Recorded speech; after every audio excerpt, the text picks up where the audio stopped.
back into the 4th birthday hangout.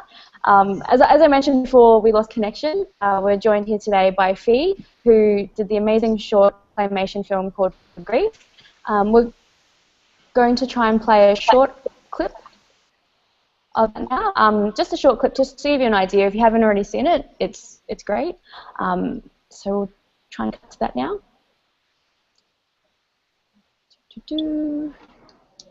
Thanks again for your patience, everyone. Hopefully everything will be smooth from now on. No more mistakes, hopefully. Hopefully.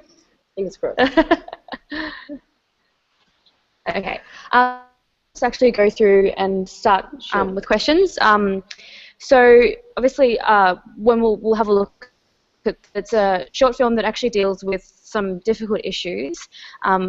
What made you actually choose this kind of theme of a claymation film to actually address this issue? I felt that claymation was the perfect foil in terms of seriousness and the heaviness of the topic. We bring with us a kind of fascination to seeing things in stop-motion animation. We love seeing our world made small. And I felt that disarming enough to introduce a really difficult topic of grief and people to take that in without hammering them too much with the pathos. So that's why I chose to use stop motion for this particular film. Awesome. How's it all going now, post crowdfunding and post everything? Well, it's we made the film in 2012, and it's 2 years down the track now. We've had a really amazing run of festivals. So I crowdfunded to raise a budget to submit the film to festivals and to market the film a little bit, and that's been incredibly successful. We've been to over 20 festivals around the world, including some really awesome ones like Doc Leipzig and St Kilda Film Festival and the Brooklyn Film Festival. So hit a few of my my dream festivals, which is fantastic. That's awesome. And we actually released the film online a couple of weeks ago, and since that's just been going off. We got Vimeo Staff Pick, we've been made Short of the Week, featured on a couple of amazing blogs like Laughing Squid. We were picked for Upworthy, so that's kind of really skyrocketed our views, and as of today we had 146,000 views online, so that kind of beats the festival run. Almost as many views as this YouTube will get, that's for sure. I hope so. Yeah. And we put together a version that's got French subtitles, and we're currently working on a version that's got Spanish subtitles as well. Oh wow, that's awesome. That's okay. So I think we've got the video ready now, so we'll just cut to a short of the film to get an idea of what it's about. But I guess so. It is available online now to view. Yes. Okay. We'll post up links and everything after the hangout. So if you're interested, you can check it out if you haven't already seen it. And we'll cut to it now.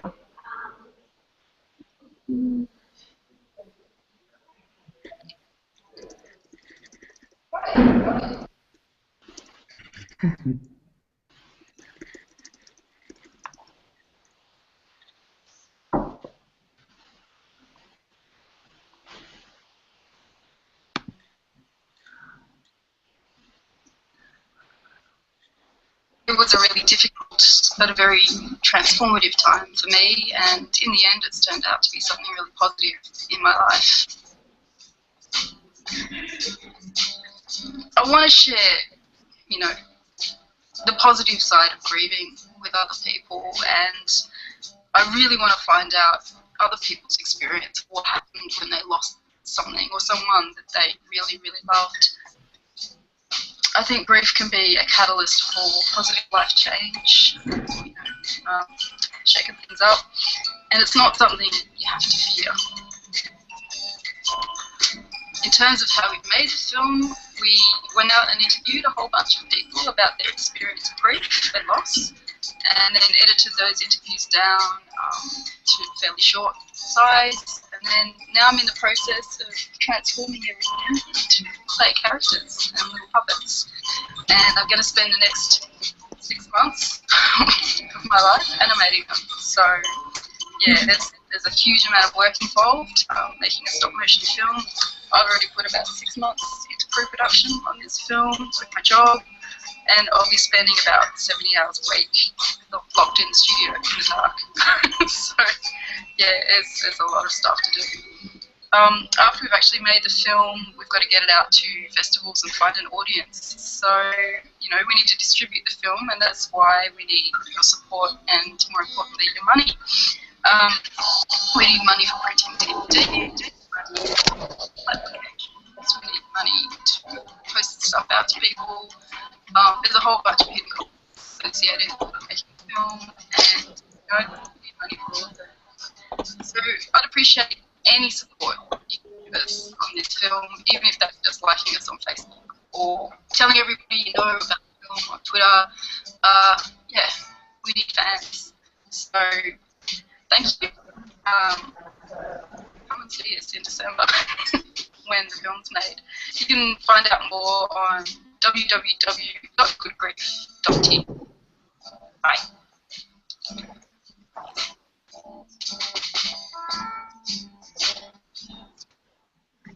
I'm trying to find how to send the because I've just done that to try and find. Excellent. So that was a bit of a flashback for me. I guess just one more question. If you had one tip or someone that's looking to crowdfund for film, what would be that big tip? Look, it seems like a no-brainer, but don't be a jerk. I think a lot of people forget that. Your friends are the people who are going to lift you up and support you, but it's the people you meet every day, your peers and your colleagues and the people you meet in passing, they're the ones who are actually going to offer you the support that you need to get through. And, yeah, be nice, play nice, and just, yeah, Barbara Kruger said it best, don't be a jerk. I like that. Okay, it's short and sweet. It's really good. Thanks so much for joining us today, Fee. Appreciate dealing with the technical difficulties. Oh, thanks. Bye.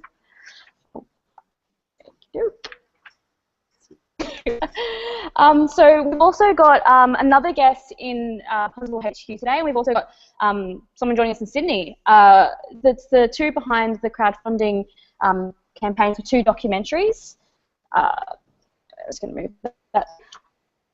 It was the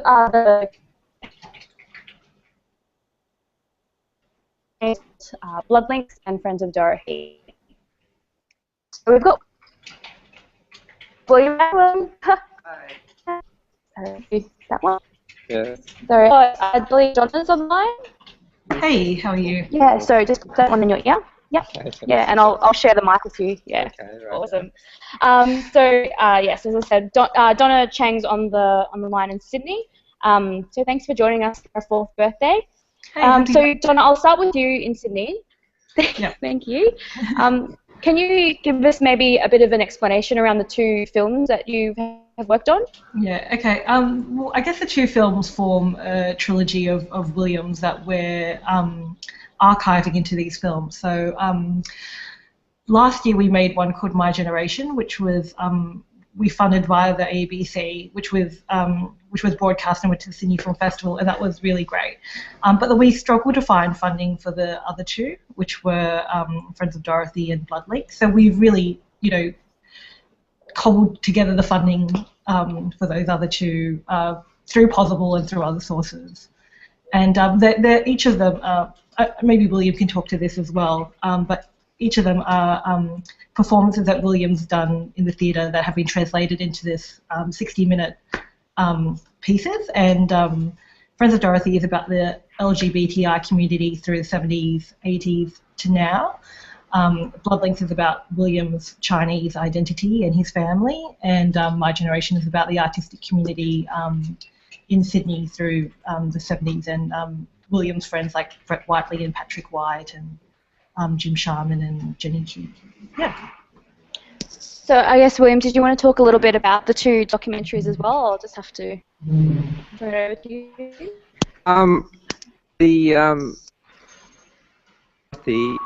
It's about the community in Sydney, and it's already been made and screened at the Queer Film Festival in Sydney and Melbourne.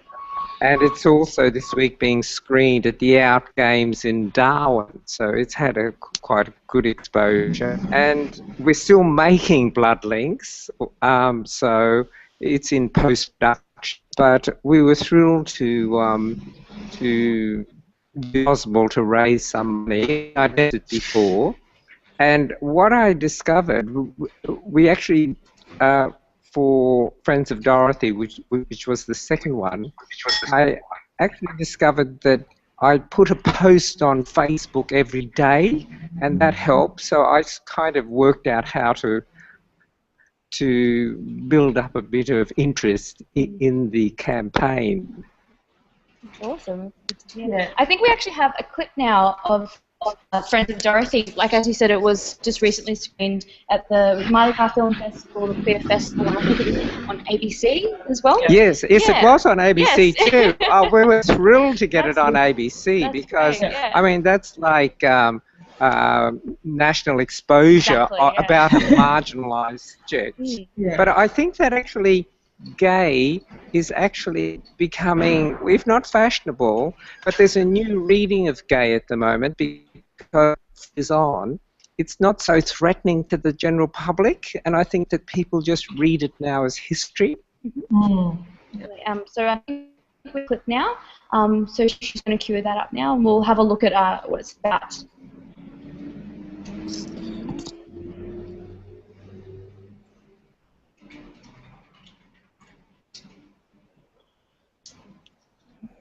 So just holding on for 1 second. We actually have been joined by Sue. Sue was, I think, wasn't going to make it, but she's now online with us. Is Sue there? I think Sue's maybe just watching. I'm not sure. Oh, she's just watching. Yeah. Hi, Sue. Hi, Sue. Hi, Donna. She's just feeling a bit under the weather today, so I'm very croaky. No. Thanks for joining us anyway, and thanks for the wonderful films that you're both bringing. Maybe while we're queuing up the video, I'll just keep going with the questions. So Donna, back to you've been to Pozible twice now for these projects. What really inspired you to go through the crowdfunding experience? I think that the attraction of, I guess, building an audience right from the start. And connecting with the people who are going to see the film right from the beginning. And people are always really excited to get involved in the process.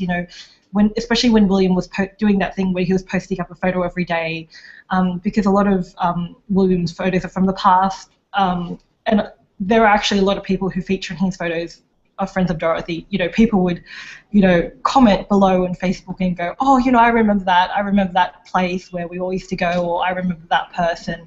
And so I feel like for each of the campaigns, the community got really involved, and that's what I really liked about Pozible, was that you could get a whole lot of people involved and committed, and everyone was really supportive, and it just sort of it was a way of bringing all those people together. Other than social media, you were saying you posted a lot on Facebook. What other tools did you use or tricks did you use to get the word out there, not just on social media? I think we kind of concentrated on social media because I feel that this is a social media medium, and so there was really none other. And look, I'm really using social media more because before, if you missed out on the article in the Herald, then you'd have to off your campaign. But now alternatives which you can use, and we found that when the film was screened on TV, we had spent so much energy actually making the film that we just didn't have time to get that article in the Herald or any of those kind of avenues. So we just used social media, and I think we were quite successful in that because the audience is already targeted. You've got your target audience, and if you put that in the mainstream, then there are a lot of people who aren't interested anyway. Yeah. And is that the same for you, Donna? Yeah. I mean, like, we did do some press, for Friends of Dorothy, but like William says, that it takes a long time for that press to come into being, and then then sometimes it doesn't get disseminated as widely or as directly to those communities, and you can really find those communities online and really target them. And we had a lot of support also from For Friends of Dorothy, along with our Pozible campaign, we also partnered with the AIDS Council of New South Wales, and they were really helpful in helping us target, the community, and there was a lot of support and love from the community as well. Yeah. Yes, it's about target audiences, and we've had a lot more trouble trying to find funds from the Australian Chinese community, who really should, well, theoretically they should be supporting blood links, but people tell me that there are a lot of rich Chinese out there, but they're not.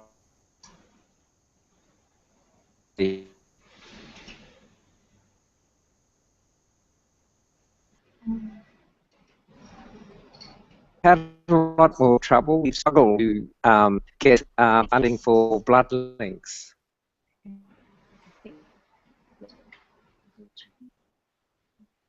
That's fine. Sorry, William. So we've struggled to get, which is the Australian Chinese community, but the gay community was a lot more supportive to reach our budget with blood links. I guess you just have to persevere. It's a totally new thing for me to have to raise money, because before, either you got the grant and you did the project, this is the Australia Council grant, or the project didn't go ahead. But we found when we were making the film, we had an almost completed film, but we needed quite a lot of money. We needed $60,000 for both films each. And so that's quite a lot of money to raise. And so we just jumped into it, and certainly Pozible was kind of easy in a way, but we've actually managed to raise the money now, and I feel really proud of that. But it's always a really big thing that after you've raised the money, you've spent all this energy raising the money, now we have to finish the film. And so it's really difficult. But we're thrilled that there are kind of ways that you can get your projects up. Yeah, excellent. Do we have the clip? Excellent. So we'll just cut to the clip that we've got that. The Friends and Secret.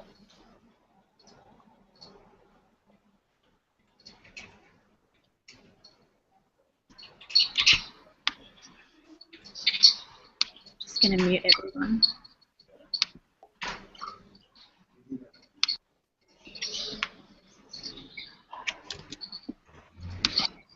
David was the first gay-identified artist that I met.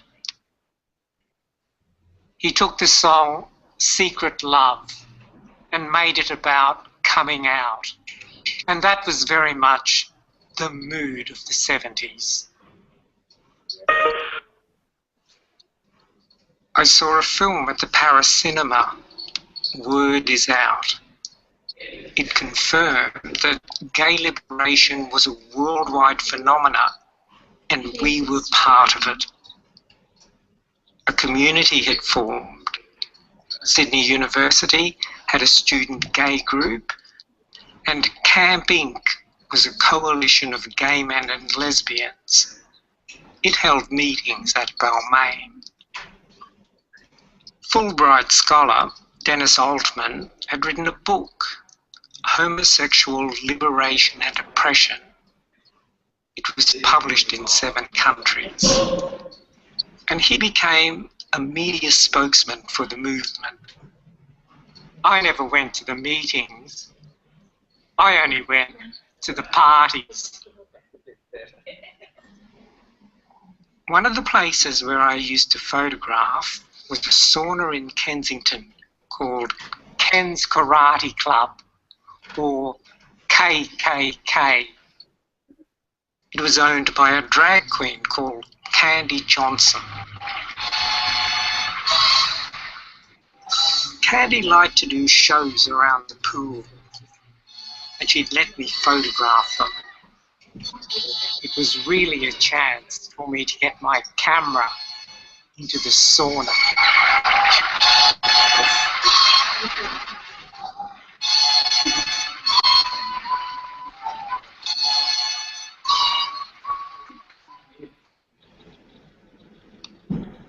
Excellent. So that was, sorry, we got a bit of, that was Friends of Dorothy. And we look forward to Bloodlinks being released. And thank you so much again for Donna and Sue for listening in, for William for joining me. So thanks again. Happy Cheers. birthday, Possible. Happy Fourth birthday. Yes. Thanks so much. So I think, what do we have up next? We've actually got some statistics around film now that we're going to go through. Thank you so much. It's me on my lonesome again on with my champagne. Okay. So film, as I said before, is the biggest category currently on Pozible. Since 2010, our supporters have pitched in over $5 million towards film projects, successfully funded 700 films, and run 1,000 campaigns on Pozible. Snapshot. It doesn't calculate all of them, but there's some brief list of the great films that we've seen that we've fund or partially fund. It's not there. We'll post it later. Okay. So yeah, as we've had Fee from Good Grief. We've got My Father After Dinner on there. Hungry Man. There's just a heap on there at the moment. So thanks again for all of you amazing film projects out there, and if there's any more, just check them out to get some ideas. So I think it's lunchtime, so we've got food and beverage up next. We've got, okay, excellent. We've got Upper Cup here. We've got James. How are you going? Hi, good. How are you? Good, good. We're going to have to do I'm going to put the champagne down because I'm going to get tangled up in cords, I think. Okay, coming back. So I'll give you this. Yep. And I'll have to give you the old microphone when I've got it. But food and beverage is another category on Pozible that's going really well at the moment. We're seeing more and more campaigns come through. So it's really an exciting time to start crowdfunding for food. We've got, as I said, we've got James here today. We've also got Tom Baker on the line, I think. I'm not too sure. Is he there? Not quite yet, but we'll introduce him later. They're two of our excellent campaigns that have gone on in that category. So I guess we'll start off with you, James, from Upper Cup. Hello. Got your little product there. Here's one you prepared earlier. Yep, it's just launched. Excellent. So can you actually give us a run-through maybe about what Upper Cup is and show us maybe? Yeah, so where's the camera? Do I hold it over? It's just there. It's over here? Yeah. Yep. So Upper Cup is a Melbourne designed and made reusable, premium reusable coffee cup. It's been about 2 years in the making. We started in June of 2012, going through a conceptual and then design process. Part of our focus is obviously on the premium end of the market. Designed, made in Melbourne. We use a really unique material for the body of the cup, which is a special type of polyester. It's double walled, so it insulates. You drink as well, keeps it hotter, doesn't absorb any flavors or smells or anything. So the process of of development, concepts, refinement, and then with the nature of what we're doing, obviously the cost, we obviously need to raise that up until as far as we go. And then we went on to Pozible in of 2013, sort of put out there on the global market, obviously with coffee consumption being obviously such an thing worldwide.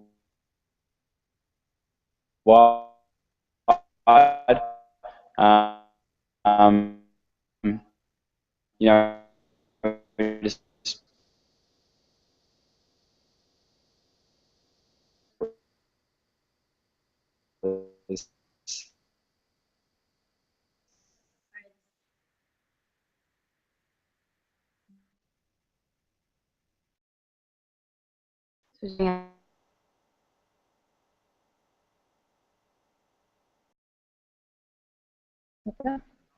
Yeah, sorry. That's right. To break your train of thought. That's okay. Yeah, and then it went up and really took off. It was Europe, US, Canada, Asia, obviously Australia, Melbourne, Sydney, over to WA. It kind of took off which the springboard for the brand to get everything developed and up and running. And then that sort of flowed in really nicely in November of last year to the Melbourne Design Awards, where we picked up both product design and best startup awards, which were fantastic. And then also we found out yesterday that we've been shortlisted for a New York Design Award as well, which has been pretty cool. Yeah, so that's end of the month, so fingers crossed on that. And we've just been going through refinement and product updates this year, and then now we've just launched a week ago. So exciting now to get the product out there. Obviously spreading that message about obviously reusability, sustainability. Obviously, supporting projects that are locally made. Design is an important part of our story, and really kind of just being part of that important cultural movement. So you were saying you actually got quite a big international support with the actual campaign. What do you think caused that kind of international pledging, not just Melbourne? I think people globally are now are very aware, both of coffee culture, design, so good design, and also sustainability. And particularly, consumers are becoming more aware of waste and their behavioural patterns, whether that's through food or coffee or other things, in their sort of daily lives. And people have really been, I think, looking for a high quality solution to this sort of problem. And good design and sort of products of this nature really transcend, cultural and language, whether they might be barriers or not. And I think people really sort of just picked up on the message that we were talking about, both in terms of that sort of cultural movement, but also in terms of our values of design and of things of a premium nature. Okay, so I think the video is frozen, but the audio is still going, so we'll make it a podcast now. Another question, I guess, for you, with a design/food type project, what kind of advice would you have for another project if they're looking to start and really wanting to get their product out there on an international scale? What kind of tips would you have for them if you had known about these tips before you started your own campaign? What have you learned, I guess? I think you have to have a good focus in what you're doing. I think building a community is very important. So harnessing the community, whether it be through social media, the online community, platforms such as Pozible around crowdfunding. We obviously live in a global world now where people are easily connected. That is obviously a powerful tool. It obviously helps to get your message out there, and it's obviously very busy online. There's a lot of content out there now that we obviously know about and that we're consuming. But I think if you have a positive message, and you understand sort of what your values are and what your mission is, and you put that out there, and you can build on a community, and I think that really sort of helps you in the long run with getting brands out and getting new products out there. Excellent. Yep. Thanks so much for that. I think we didn't get Tom on the line. Okay. So I guess what I'm going to talk about, I'm going to go through some stats around our food project now. Thanks for joining us. You get a beer or a champagne over there. Thanks so much for joining us. Pleasure. And we look forward to seeing what else happens in the future with Uppercut. Great, thank you so much. Thank you. Thanks, James. Okay. Ooh. Sorry. So since 2010, we've had 48 different food and drink campaigns being funded through Pozible. There's a variety of different things. We've had cookbooks, we've had spirits, obviously products as well, like Upper Cup. Unfortunately, we went to have Tom Baker from Mr. Black, and he had an awesome coffee liqueur. He was going to talk to us about that. So, yeah, there's just heaps at the moment. We've got a couple going live at the moment. And I think now we're going to be moving on to the next topic. We've got April Mays, and I believe we have Beck with us at the moment. Beck looks snug as a bug there. So we're going to move on to the music category now. Are we all good?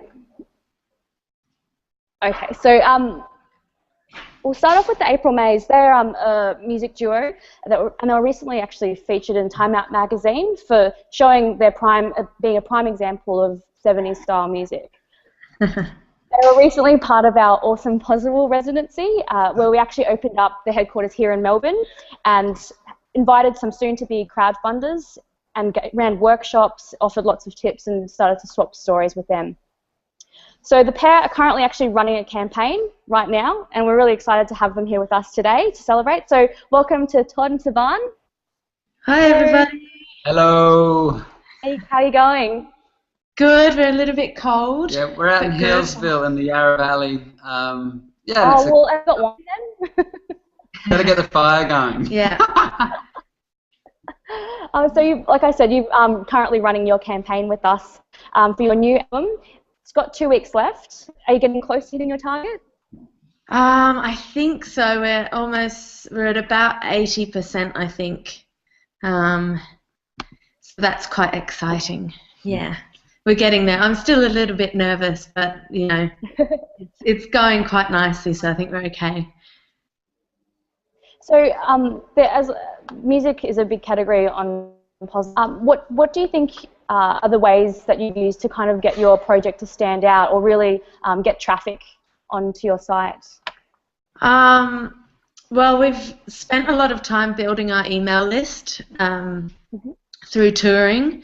And we think that that's where most of our traffic comes from, and then there's a bit of sort of social media virality. Like before we knew that we were going to do the Pozible campaign, we decided to really start working on our Twitter and to build our following. So, you know, I tried to get better at doing Twitter, and I think that's helped. Yeah, just sort of building everything around the Pozible and not just focusing on the Pozible campaign. I think that's been really key to keeping the campaign flowing. Excellent. So moving on to your music, I guess what we're looking forward to in the new album. What should we expect from the new album? Well, it's pretty folky, but yeah, we keep using the term potential energy, and it kind of goes with the title Sleeping Storm. You know, everything's about to happen. You know, it's got that sort of on the edge. Yeah. Even in the slow songs, there's quite an intense kind of. Yeah. In quite a few of the songs. I'd say it's intense, but not angsty. Like it's still very, you know. It's still mellow. Mellow, easy listening. Like what we think is upbeat. We kind of realise that our music is very mellow and lots of cello, lots of vocal harmonies, banjo, guitar. A little bit of electric guitar with sort of some big ambient and lots of tom drums, kind of boom boom, making it very medieval percussion. Yes, medieval. Where did this all come from? Where did your inspiration come for this style of music? It's just sort of evolved since Savan and I met. I think the cello, when Savan, originally we just started with 2 guitars, and then Savan remembered that she played cello when she was a kid. I was kind of like, oh, I'm not very good at guitar, so maybe I should play something else. Bring the cello back. I know you haven't played for 8 years, but I know it's in there somewhere. Yeah. And since the cello came back, everything and our vocal harmonies have just gotten tighter and tighter. And yeah, so since we've, you know, after 7 years, I think our vocal harmonies have, you know, meshed, and it's just been a long process of. I mean, we went through a pretty reggae stage for a while there as well. Remember? 5 years ago. But yeah, so it's taken a while for our sound to come together, but we don't seem to try and build anything. It's just how. It's how each song comes out, really. So some of them are really folky, some of them are really ambient, and yeah. Excellent. Thanks very much. We're going to have to move over to our musical talents now in Tasmania. We've got Cool. Beck Tilley on the line as well. Are you there, Beck? Yes, hello. Hello, how are you? I'm good, how are you? Yeah, very good, despite all of our dramas that are happening. But I understand you actually crowdfunded an album dedicated to Tasmania called Songs from a Cold Island. You're also an ambassador and currently a vocal coach as well, so Yes. a lot of things on the plate. How's life been since you ran your campaign? Good, yeah. It's changed a lot since then. It was about a year and a half, or nearly 2 years ago now that I did my campaign. Didn't realise it was that long. Yeah, I'm now about to run another campaign for a choir that I'm a member of, the Southern Gospel Choir. We're going to America in November, so they've asked me to run their campaign for them, so we're putting that together now. Yeah. Excellent. So you're also an ambassador. What does that actually mean to you, or why did you decide to become an ambassador? Because I love the whole concept and community surrounding crowdfunding. Everything you guys do is awesome there at Pozible. The people that I've met through or connected with through that kind of area has been really great, and I'm just passionate about like people who do things, and creative people, entrepreneurship, all things like that. So I really thought, yeah, I'll get involved as much as possible, really. And have you helped out any campaigns yet? Yeah, I've only had one campaign reach out to me so far. That was the Royce twins. They were on X Factor, and they're brothers who were doing a campaign for an album. And they just sent me a quick email and were like, hey, appreciate it if you could take a look at our campaign, let us know if you've got any tips. So it hasn't been, a heavy workload or anything for me, but it's been really nice. I've also been involved kind of in Meet Space down here. Arts Tas and Music Tasmania organised like a crowdfunding information session for people who are interested down here, so they asked me to come and speak at that, and yeah. Excellent. A question, I guess, for both Beck and Maze. If someone was going to run a crowdfunding project for music, what kind of tips would you have for a new project creator? You guys want to go first? Sure. Okay. I think really think it all through. Just don't rush into it. Don't give unachievable rewards. Lots of things like. I think it's wonderful when people have lots and lots of different choices for awards, but make sure you can achieve them. And I think that's why we're quite relaxed around this crowdfunding campaign, because we're not overdoing it with the rewards. We've got nothing too labour intensive. It's pretty much stuff we can send out. A lot of ours is digital stuff that doesn't cost us postage. Yeah. And also the house concert thing has been going really well for us, offering that as a reward, because that helps us book a tour at the same time as helping our crowdfunding campaign. So that's probably, And we're super experienced at house concerts. We still kept our price a bit lower, a bit more achievable. We've noticed a lot of artists doing house concerts for $2,000 or whatever. I think that's too hard for people to come up with. And if you got enough of them, you could build a tour around it. And we just said, contact us before you book this, and we'll get a date sorted, and then we lock it in. And I've got about 5 more emails to answer today about house concert. Oh, wow, that's excellent. Yeah, so it's really popular. It's just a matter of whether we can get those dates to those people. So, yeah. Yeah, I'd agree with doing a lot of planning beforehand. It took me about a month, I think, of planning beforehand to launch my campaign, and that was just for me. When you're doing a bigger project like the choir project, we had a lot more bureaucracy and stuff with, and we've got to check everything with the university because the gospel choir is involved with the university. So you got to plan everything really far in advance. Make sure you contact the media, to help push it right at the start of the campaign. And definitely agree about the rewards as well. Keeping it relatively simple. It was easy for me to put a lot of different rewards, not a lot of which got picked for my campaign. But I did have things like I will come to your work and like bring you cupcakes and like sing at you. And not a great deal of those got chosen. I was just making stuff up for the sake of having a lot of different levels available. But for the gospel choir one, we're keeping it a bit more simple. So we've got you can go and get a private piano lesson with Andrew Legg, our director, or you can get a voice lesson with Marilla Rigi, our voice coach.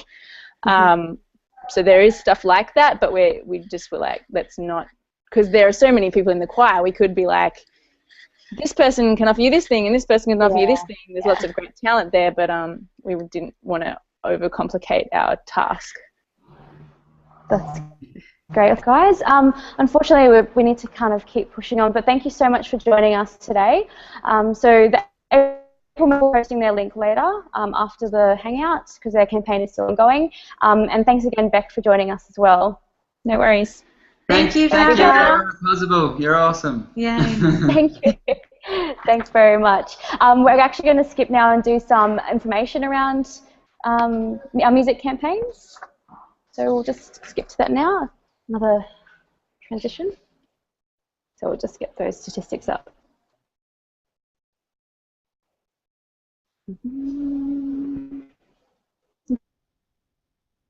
Okay, so received well over 3 million pledges.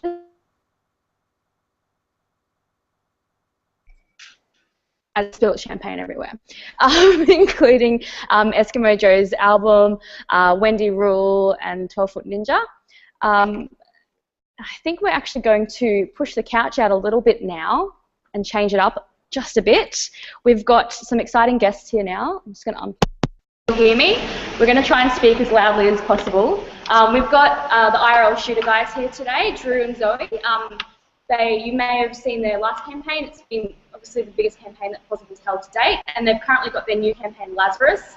And I'm a bit scared because they've brought all their gear here today, and thank you so much. They're going to go through what it's like to actually.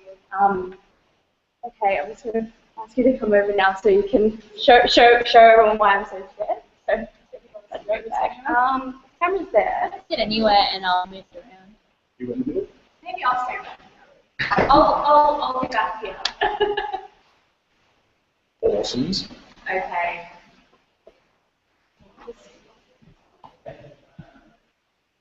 So you can see yourselves. Oh my god. Creepy. Is the sound all good? Can everyone hear us? Everyone, hello? Hello? Hello. Is this thing working? Hello. Okay, excellent. Rather than me explain, what's Lazarus? What's Project Lazarus? Well, it's our latest game. It's technically a sequel to Patient Zero, but it's set in our fictitious universe that we've set up. So it's a / survival horror combat first-person shooter game, and it's pretty much the most intense live-action video game experience you're going to get on the planet. Yeah, so it's basically a real-life video game. That's what we do. We get cool laser tag guns that look completely real and work like real guns. And we're playing in a huge venue that we convert into like a movie value set and let people run around and kill each other and zombies. Yeah. Awesome. So what's the difference between Lazarus and the condition of this? Patient Zero was our first game, so you're probably aware of that. If you know Pozible, you know that Patient Zero was one of the largest crowdfunding campaigns done by Pozible. And basically, it's like a video game. Lazarus is level 2. So, next shot. Yes. Going doing a demonstration.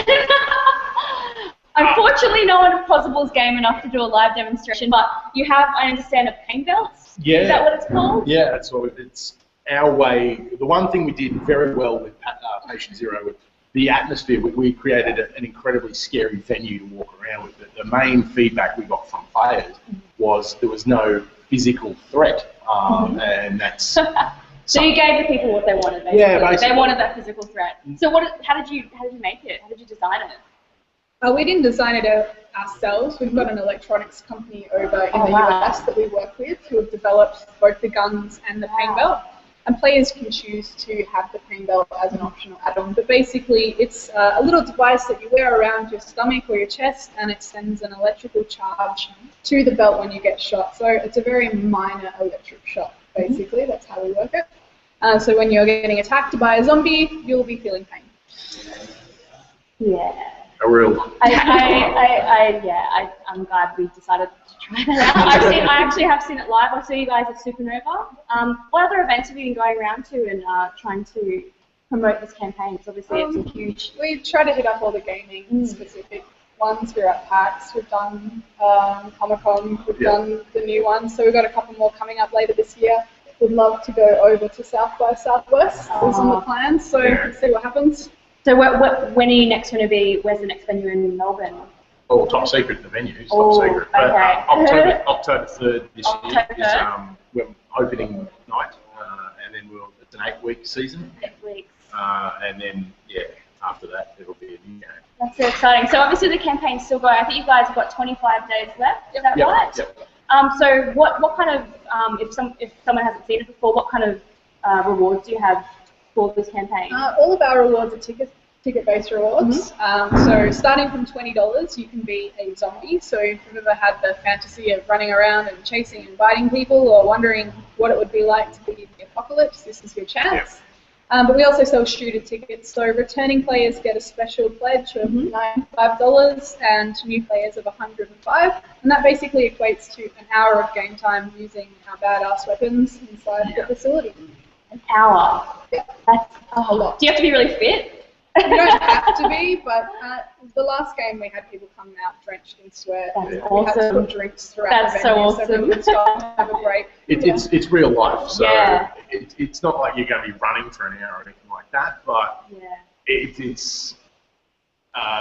once you get scared, it's amazing how much more stressful things become. So really watching 6,200 and change players from patient zero go through, and then all of them having an experience that they basically will remember for the rest of their lives. It was pretty fun. Awesome. We're so excited to have you guys on board again.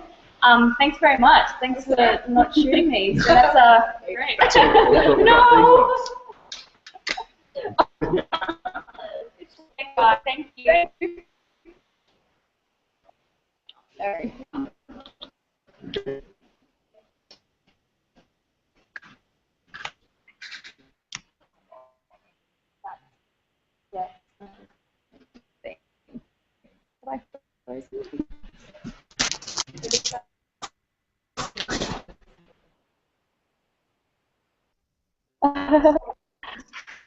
So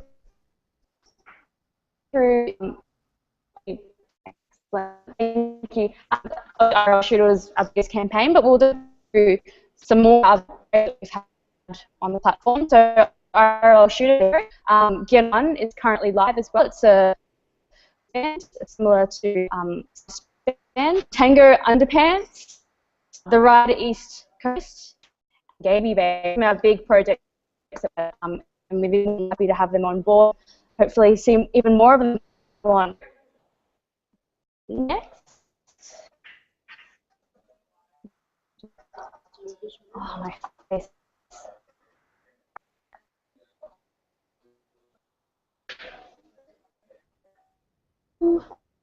I think my voice is still there, so I'll keep talking. It's better that way. We're going to go over now to talk about social enterprise campaigns. These are campaigns and businesses that improve the quality of lives for others. When it comes, actually joining now, Roz Campbell. She's got 2 days left in. I really want the video icon so you can see her. Doing a great campaign called Sooner, and actually today, this morning, you've all been seeing, I think it was it $40,006.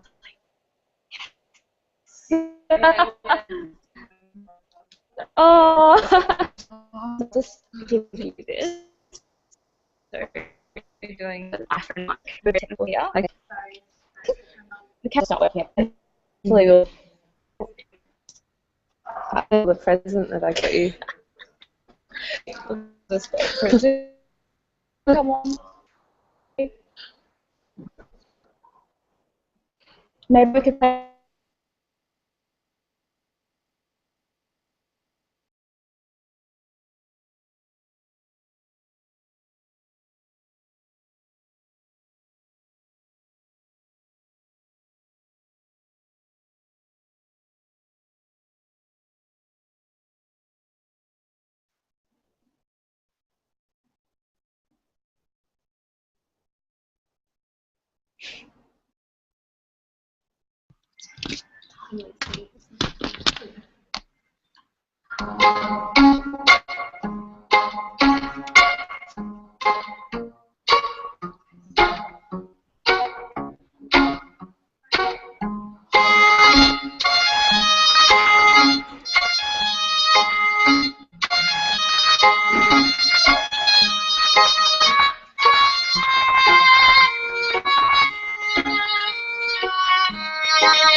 Basically, everything is ready to go. The business plan is financially viable, and the only thing left to do is to place the order with the manufacturer. That's where I need your help. The minimum order is a whole shipping container full of sanitary pads. As you can imagine, that is a lot of sanitary pads.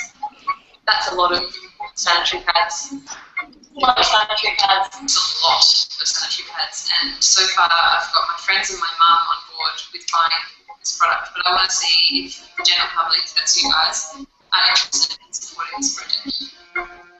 That's pads. Once I get that many pads, what happens if no one buys?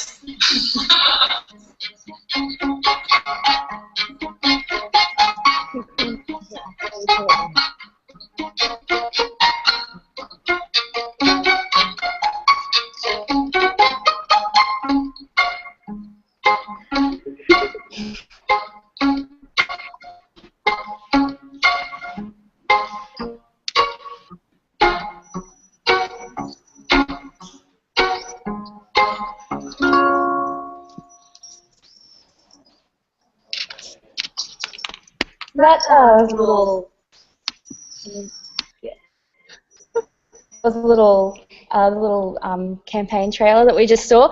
So tell us a little bit about Suno and why you decided to launch this awesome project. Okay, so Suno's a sanitary pad company, I guess, business, social enterprise that's intention is to make it easy to for people to give be giving money as opposed to always constantly donating to charities, incorporated into an everyday item that they're going to be using anyway.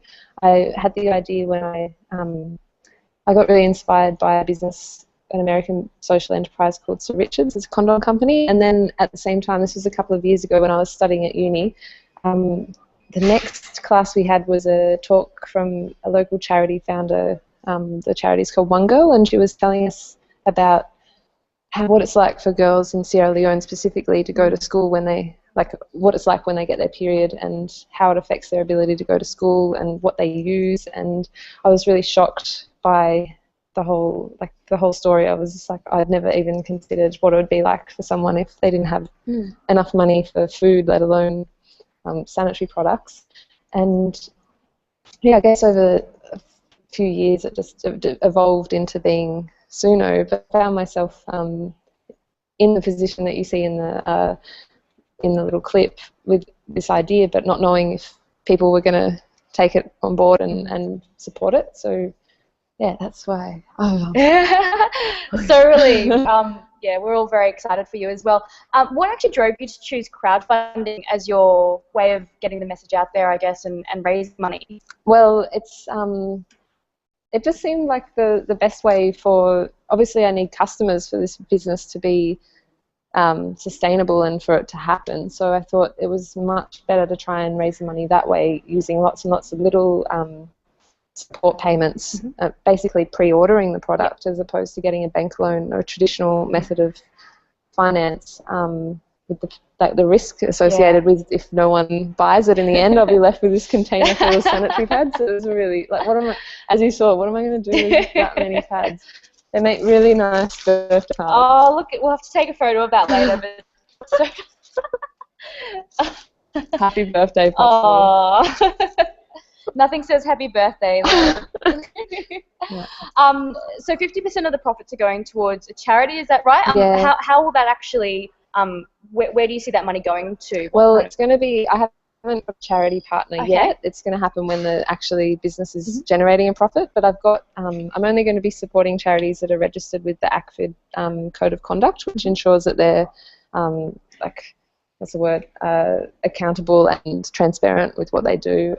But the main projects that I'm hoping to focus on are ones that are empowering women in need through economic and sustainable kind of empowerment, and the idea of there's a lot of charities like working to build businesses in local communities where they're producing their own sustainable, locally made sanitary pads, so that they're a lot more accessible and cheaper for the women there, whilst also providing an income for a group of women.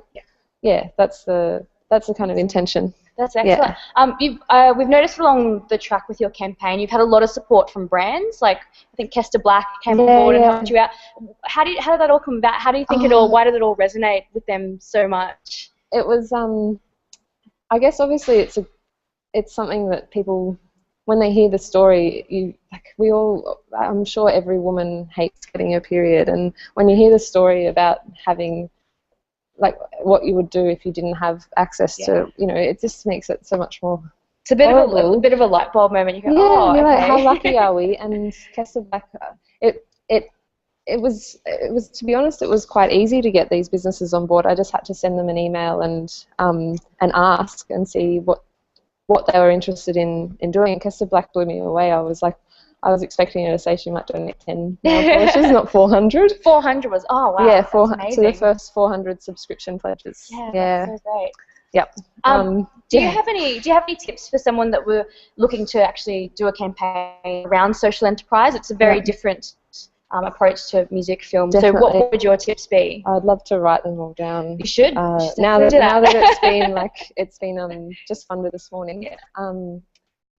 Listen to Posible's advice, because you guys, I was ready to start probably 2 months before before I did, because Matt and Natasha were like, hold up, have you done this, have you done this, have you done this, and get together a really thorough kind of media plan and how you're going to spread the word. The other thing, because I only pretty much had it planned for the first month, and then the month was it was a 2-month campaign, and I had finished, and I was going, how am I going to raise another 20 grand in the next 3 weeks? How am I going to do this? So I just had to act really quickly and pull it all together. I'm really lucky. But if you can, try and stagger different kind of awareness gaining kind of events. Or so I launched with a film night. That was the advice of Pozible. And that went really well, and it got everyone, I screamed I Am a Girl, and it got everyone really inspired. That was at Cinema Nova, is that right? Cinema Nova. And then I did a fair few articles and had them published. It was quite hard with the mainstream media to get published, because periods seem to be still a taboo topic. Very strange. And also probably have something that creates a story that people can write about, and that would be the best thing to do. Excellent. No, but definitely write it down once the campaign's over and you've had a breather. And I think you obviously have learned a lot from this campaign. Yeah. But congratulations again. Thank you. Thanks for the presents as well. Thank you guys. so grateful. Go have a drink. Go have a drink. Thank you so much, Roz. We need to actually quickly move on from Australia. We're actually moving over to Singapore now. From Singapore, we've recently, I think in the last 3 or 4 weeks now, we've had our guest fashion. It's called Gnome and Bow Storytelling Bags. Okay, and he's joining us today. Are you there, Kwanda? Yep, I'm here. Hi. Hi, Kwanda. How are you going? Thanks for waiting. No worries. It's interesting trying out. Yep. Yeah, sorry. So firstly, congratulations, your campaign was a great success. Tell us a little bit about Gnome and Bow, the storytelling bags. How it started was, I've always wanted to start my own fashion brand and always been interested in stories, in fantasy, and then one day it just dawned on me that, hey, why don't I use bags to tell a story, and that's how Gnome and Bow came about. So the gnome represents like the storytelling and the fantasy element, and the bow sort of says that it's a very classic timeless bag on the outside. So that's how it started, and like sometime back, a friend of mine was using, I think, Indiegogo to raise funds, and then that sort of gave me the idea to use crowdfunding, and then I was looking around for a suitable platform, and Pozible came along, and then I spoke to Adriana, and yeah, that's how it all started. Excellent. And were you surprised about the success of the campaign and the results that you saw? I guess we're pretty happy, but I must say that we spent a lot of time preparing for this. I mean, prior to meeting Adriana, I've spent many months researching about crowdfunding. Sort of digesting the handbooks from like Kickstarter, Indiegogo, Pozible, and then reading about articles on how to reach out to people and the different strategies. So I think learning about those took time, and then applying those took even more time. So I guess, but at the end of the day, I think it was worth it. It was a great experience. I learned so much, especially about social media and about engaging the audience. Yeah, so I think it's a wonderful experience. Yeah. Excellent. And what do you think was the greatest thing that you learned through this experience of doing crowdfunding? You mentioned social media. You learned a lot about that. But what else did you think you learned along the way on your journey? With regards to crowdfunding, I think it's very important to keep supporters updated, keeping them engaged. So I think the most important is to have a plan. Your social media plan, your marketing plan, all those have to be in place before you launch the campaign. And for me, I wanted also to ensure that in terms of production and quality, those were really a few more months. But I think it was worth it because we managed to hit our target early and go into production. So now we are sending out our products to everyone. So we are ahead of time. So that wow, gives me less pressure. So I think it's a good thing to prepare before versus thinking about what to do after you raise your funds. Yeah. Definitely. Well, thanks very much, Connor. I'm not too sure. I think you might have. Do you have to go now? Pretty soon. Yeah. So pretty soon, yeah. Thank you so much for joining us. Thank you. We appreciate you waiting around. No worries. Thank you so much. Thanks, nice meeting you guys. And happy birthday, Pozible. Woohoo! Thank you. Okay. Kwanda just mentioned Adriana. Adriana is our Singapore manager, so she heads up the office over there and is working with a variety of our different projects over there. Gnome and Bow hasn't been our only successful campaign. Adriana, are you there? Yep, I'm here. Can you hear me? Excellent. Are you able to tell us about some of other campaigns in Singapore? Yeah, sure. So we started out sometime around December, January, and Gnome and Bow has been one of the many projects which have been successful in this part of the world. Most of them have been in Singapore, although we have been speaking to project creators in our neighborhood, in neighboring countries as well, such as Malaysia. And I think eventually we're going to see a pipeline of interesting Malaysian projects coming up too. In fact, yesterday we just went live with our first Malaysian project, so that's really, really exciting. But Kwanda's project is the biggest one by far, but I think the interesting thing that we've seen in this part of the world is that for a very long time, I think we've been ignored by a lot of the big crowdfunding companies. Like you just couldn't start a project, or you just didn't get any help whatsoever. So when I speak to people, they already know about crowdfunding, because we're pretty plugged in, but they feel like, if I can't legitimately use a platform, and if I don't get a way to find advice, then it's just going to be something I know is cool, but not really give a shot at.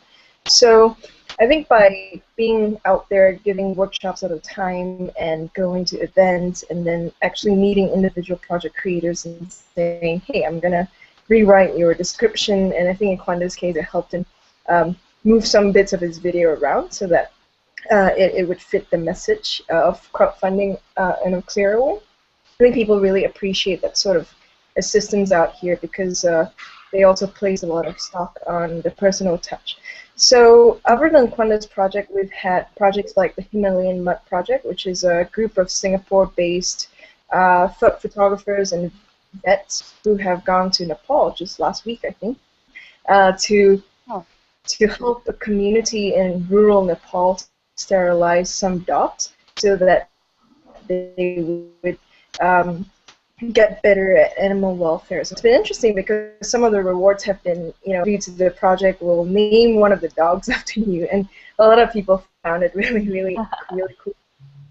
We had a few more fashion projects, such as Fictive Fingers. So that was actually our first big project in Singapore. They raised 6,000.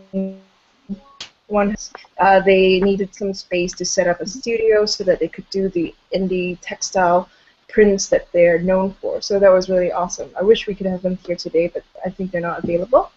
We've also got really small projects that have been important because they've helped to enable these community projects that would typically take a long time to try to find a funding for.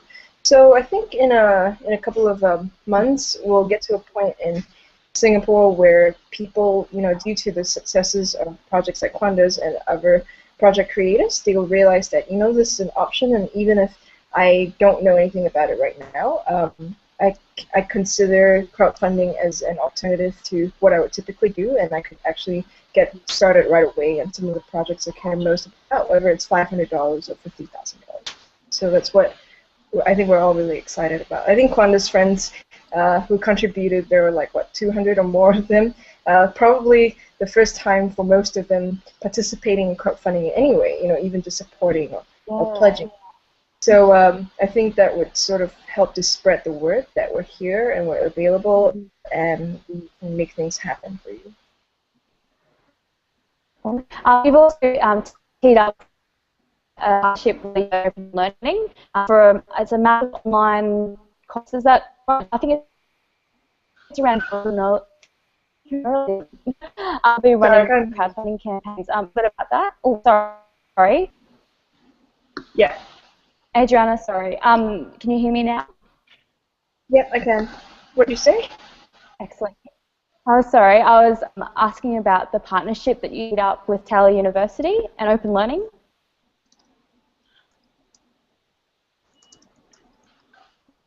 Oh yeah. So the us being officially here has been partnerships with certain institutions. And actually, in most of these cases, they've reached out to us. So schools and organizations have, the moment heard we were here, have jumped on it and said, "Oh, let's try to do something together." And some of them have been very forward-thinking. So we've been invited several times. Get some and requirement for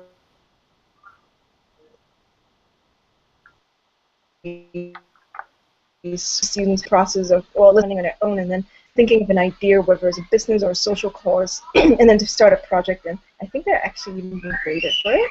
So we've got this partnership that I'm super excited about, going with Taylor's University in the openlearning.com platform, which is an online MOOC. And in the Global Entrepreneurship course, we've got 60 students in Malaysia on campus, as well as hundreds of students from around the world, from Kenya to Indonesia, who are going to get their hands dirty by trying crowdfunding for the first time. And the response so far has been really incredible. So people are talking about funding all sorts of things, from their own films to anti-smoking messages and even businesses. So we're all excited to see how this partnership and then about whether we can replicate it with other institutions around this region. Excellent. Thank you so much for that. Thanks for joining us today, Adriana. We really appreciate it. Happy birthday to all of us. Thank you. We're going to now jump to some... Thanks. Sorry. We're going to jump to some stats now about our Southeast Asia region. Sorry, here's what I prepared earlier.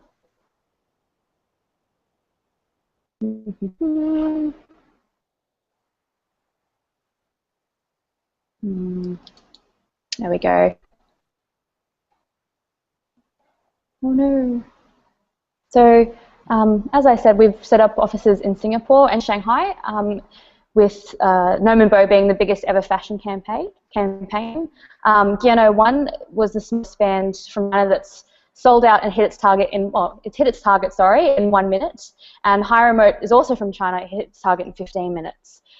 So, as Adriana said, we've got a partnership with Taylor University, and we're excited.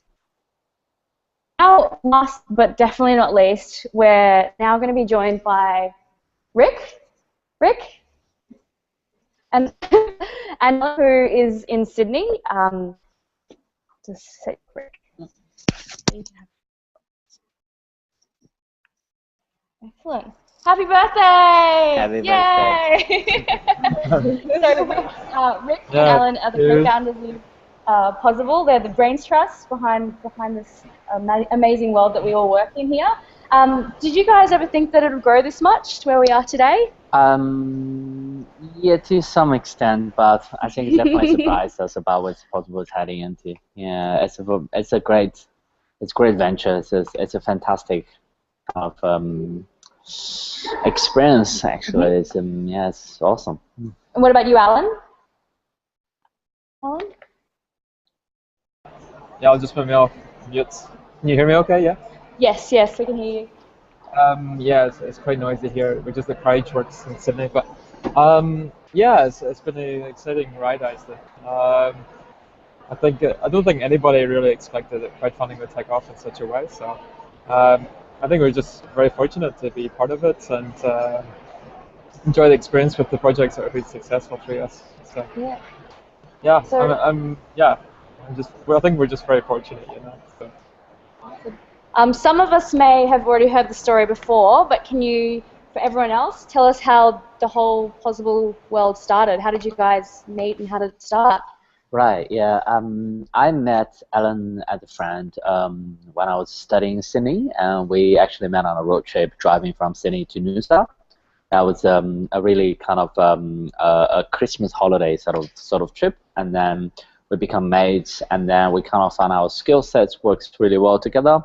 So I'm a designer, he's kind of a back-end kind of a developer guy, so then we can kind of work together to, to make stuff. So that's what we did, yeah. Here you go, it's simple and easy. Yeah, I got people comment on that. So that's why young people should go backpacking, because that's where you meet your co-founders. I'd be like, yeah, kind of great, yeah. Oh, Alan's eating. Did you have anything to add to that, Alan? Yeah, it's a bit of a story, yeah. But yeah, I don't know. You meet your your project team or your co-founders in strange ways. So. Excellent.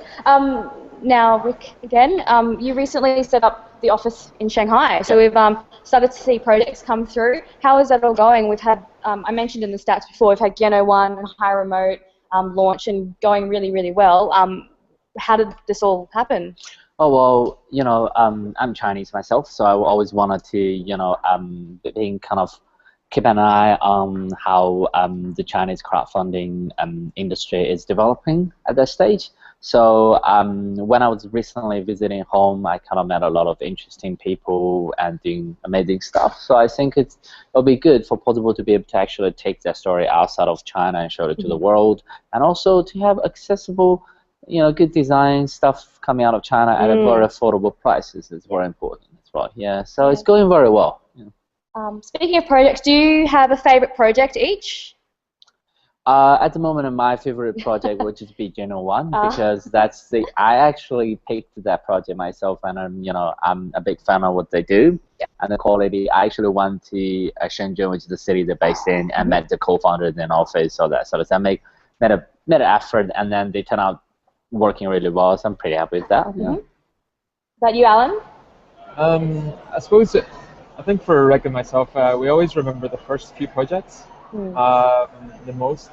So I suppose in some ways the first few projects that used us and trusted us that we knew what we were doing back then with some of the favorites.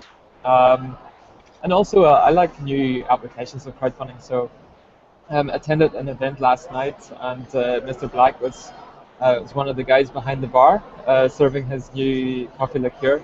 So I've favorites in each category actually. So, but I like I suppose the ones that the current ones, the ones that are bringing out new applications of crowdfunding and keeping it exciting, So keeping it evolving and keeping it alive, Excellent. And we're about to hit $20 million US in pledges. We've hit $20 million in Australia. What's next for Pozible? Well, I guess for Pozible next is definitely will be innovate as much as we can and bring crowdfunding to the next level, as well. We do have a very innovative kind of tradition in Pozible in terms of bringing different functions and accepting things like Bitcoins or that sort of things. It's very exciting, and I guess just keep on playing and have fun with it. That's it. Yeah. Nothing from Alan? No. Yeah, no, I think there's loads of exciting things coming through. Just having spent a few days in Sydney again, I've revisited a lot of our partners, a lot of maybe upcoming initiatives. Some are pretty exciting, I think. So, I'm looking forward to really going deep into Australia and the creative industries in Sydney and Melbourne and every other city in Australia to bring out the best projects and really showcase these things. So, there's lots in the pipeline. So I'm pretty excited. Even a few days here makes me realize that sometimes we need to step outside of Melbourne, So it's pretty exciting times there. Awesome. So I guess from the team at Pozible to our thousands of projects that have been created over the years, we'd love to say a big thank you to anyone that's pledged in the past as well, to all of our ambassadors. This isn't just about our birthday, it's about everyone else. So, happy birthday! Happy birthday!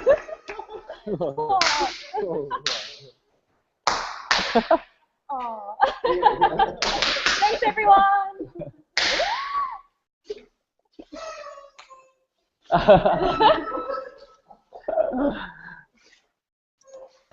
Do we just hang out now?